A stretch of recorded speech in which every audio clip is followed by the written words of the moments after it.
कभी आपके मन में ये सवाल आया है कि आज आपके साथ जो कुछ भी हो रहा है, चाहे वो सुख हो या दुख, क्या वो पहले से ही लिखा जा चुका था? क्या हम सिर्फ एक कठपुतली हैं जिसके धागे ऊपर वाले के हाथ में हैं, या फिर हम अपने हाथों से अपनी किस्मत बदल सकते हैं? आज की ये वीडियो आपके सोचने का नजरिया बदल देगी। आज हम बात करेंगे श्री कृष्ण के उस ज्ञान की जो उन्होंने कुरुक्षेत्र के मैदान में अर्जुन को दिया था। वीडियो को अंत तक जरूर देखिएगा, क्योंकि आखिर में मैं आपको वो रहस्य बताऊंगा जिसे बड़े बड़े विद्वान भी पूरी तरह नहीं समझ पाते। अक्सर हम देखते हैं कि एक तरफ वो इंसान है जो दिन रात मेहनत करता है, ईमानदार है, लेकिन फिर भी उसे वह नहीं मिलता जिसका वो हकदार है। और दूसरी तरफ कोई ऐसा होता है जो शायद उतनी मेहनत नहीं करता, फिर भी किस्मत उस पर मेहरबान रहती है। तब हम हार मानकर कह देते हैं, मेरी तो किस्मत ही खराब है। लेकिन क्या सच में ऐसा है? क्या हम अपनी किस्मत के आगे इतने मजबूर हैं? महाभारत के युद्ध से पहले अर्जुन ने भी यही प्रश्न किया था। उन्होंने कहा, हे माधव, यदि सब कुछ आपकी माया है, यदि हर पत्ता आपकी इच्छा से हिलता है, तो फिर मेरे लड़ने या न लड़ने से क्या फर्क पड़ता है? तब श्री कृष्ण मुस्कुराए और एक ऐसी बात कही जिसे हर इंसान को समझना चाहिए। उन्होंने कहा, अर्जुन, विधाता ने किस्मत की रेखाएं तो बना दी हैं, लेकिन उन रेखाओं में रंग भरना तुम्हारा काम है। किस्मत सिर्फ एक रास्ता दिखाती है, लेकिन उस पर चलना या न चलना तुम्हारा कर्म है। इस बात को समझने के लिए एक छोटी सी कहानी सुनिए। एक बार एक गांव में दो किसान रहते थे। एक वह जो सिर्फ किस्मत पर भरोसा करता था, और दूसरा वो जो सिर्फ मेहनत पर। एक साल गांव में भयंकर सूखा पड़ गया। पहले किसान ने कहा, मेरी किस्मत में ही भूखा मरना लिखा है। भगवान ने बारिश नहीं दी तो मैं क्या कर सकता हूं? और वो हाथ पर हाथ धरे बैठ गया। लेकिन दूसरे किसान ने हार नहीं मानी। उसने कहा, बारिश मेरे हाथ में नहीं है, लेकिन कुआं खोदना तो मेरे हाथ में है। फिर उसने दिन रात कड़ी धूप में जमीन खोदनी शुरू कर दी। लोग उसे पागल कहते रहे, उसका मजाक उड़ाते रहे, लेकिन वह रुका नहीं और अंत में उसे पानी मिल गया और उसकी फसल बच गई। दोस्तों, बारिश किस्मत थी, लेकिन कुआं खोदना कर्म था।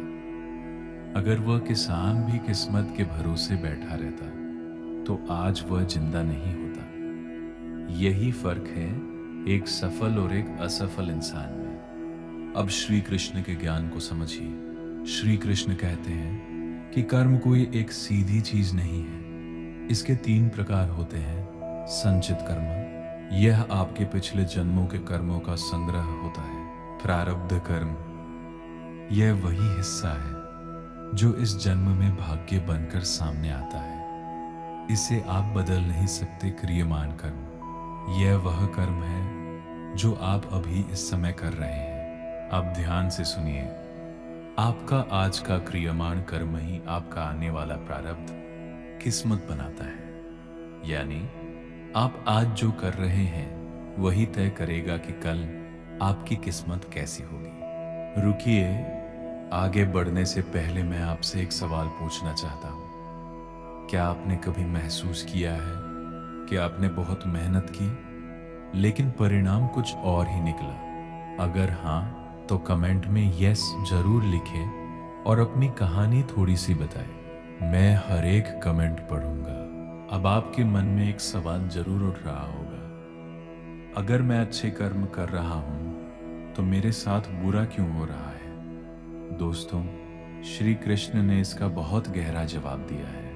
वे कहते हैं, जिस तरह सोने को निखारने के लिए उसे आग में तपना पड़ता है, उसी तरह कभी कभी बुरा वक्त हमारी जिंदगी में इसलिए आता है ताकि वो हमारे अंदर के बुरे संस्कारों को खत्म कर सके और हमें आने वाली बड़ी सफलता के लिए तैयार कर सके। याद रखिए, बुरा वक्त आपको तोड़ने नहीं आता, बल्कि आपको यह सिखाने आता है कि आप कहाँ गलत थे।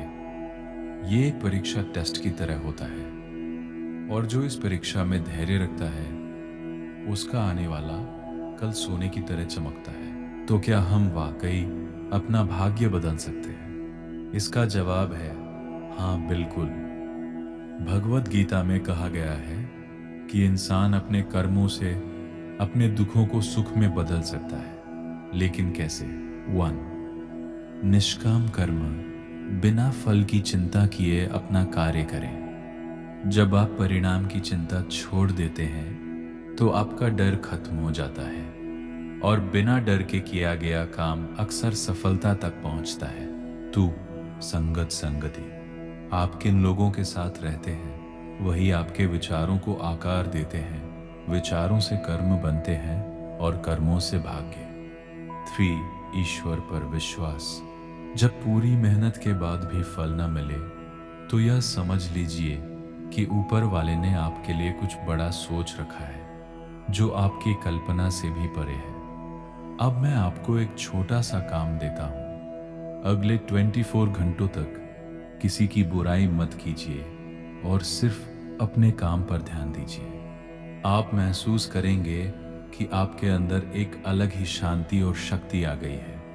यही शांति आपके अच्छे भाग्य की शुरुआत है। दोस्तों, आज के इस डिजिटल युग में हमें लगता है कि कर्म सिर्फ पुरानी बातों तक सीमित है, लेकिन सच्चाई ये है कि आज कर्म और भी तेजी से काम करता है। सोशल मीडिया पर किसी को बुरा कहना, बिना वजह किसी की निंदा करना, या सिर्फ दिखावे के लिए जीना, ये सब हमारे विचारों का कर्म है। श्री कृष्ण कहते हैं, कर्म सिर्फ हाथ पैर से किया गया कार्य नहीं है, बल्कि जो आप सोचते हैं उसका प्रभाव भी आपके भाग्य पर पड़ता है। इसलिए अपने डिजिटल व्यवहार और अपने मन की शांति को खराब मत होने दीजिए। एक बहुत बड़ी गलतफहमी है कि सफल लोग सिर्फ भाग्यशाली होते हैं। सच्चाई यह है कि सफल लोग सिर्फ उसी पर ध्यान देते हैं जो उनके नियंत्रण में होता है।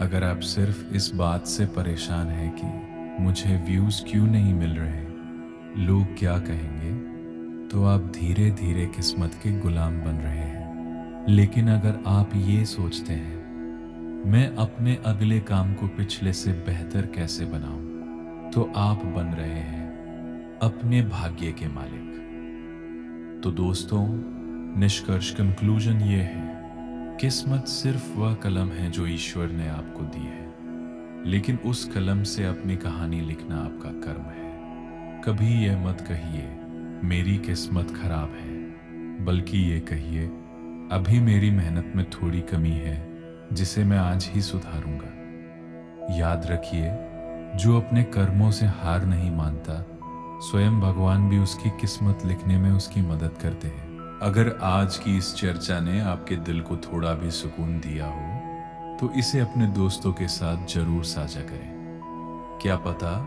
आपका एक छोटा सा शेयर किसी निराश इंसान की किस्मत बदल दे। आप अगला वीडियो किस विषय पर देखना चाहेंगे, प्रेम या अनुशासन? कमेंट में जरूर बताइए। मिलते हैं अगले वीडियो में, तब तक के लिए राधे राधे।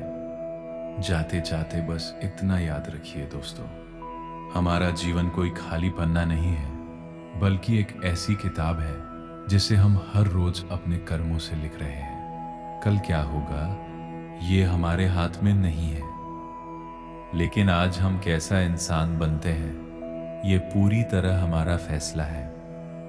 कर्म करते रहिए, क्योंकि कर्मयोग ही वह रास्ता है जो आपको खुद से और परमात्मा से जोड़ता है। खुश रहिए, मेहनत कीजिए और किस्मत को अपना रास्ता बनाने दीजिए।